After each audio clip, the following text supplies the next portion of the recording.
Actually, this protest is for the state of Kerala. It is not for the left front or for the government. This is for the entire people of the state. But the opposition have stands against this agitation. Earlier, we had organized a very big protest in Delhi. Chief Minister and other ministers, MLAs, MPs were participated in that program. At that time, Honorable Chief Minister met the leader of opposition and sought the support from the opposition, but they denied. Then the Karnataka government has declared a agitation in Delhi. They had organized that agitation by themselves only. But we, the state of Kerala, we had invited other parties, including Congress. But they didn't participate in that program. But other party leaders, Sharad Pawar, National Conference, DMK, PMC, other parties, they were participating in that program. But Congress stand against that agitation. This protest is for the people of the state, because central government is taken a discriminatory approach to the state.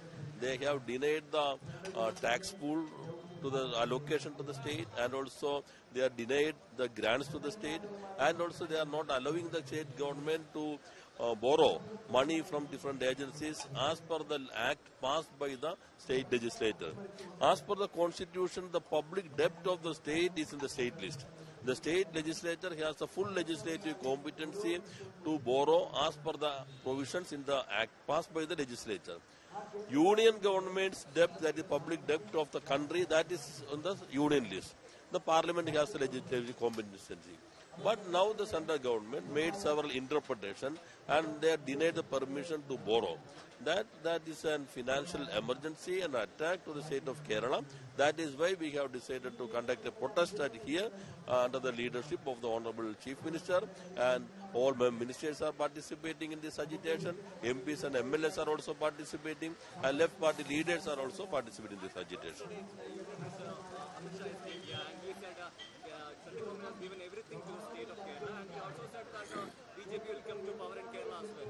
So how do you see that? And second question regarding Congress is not supporting this protest, and they are saying that in the eve of election, why LJP is going for such a protest? We had organized a protest in Delhi earlier, and in Legislative Assembly we had taken several steps.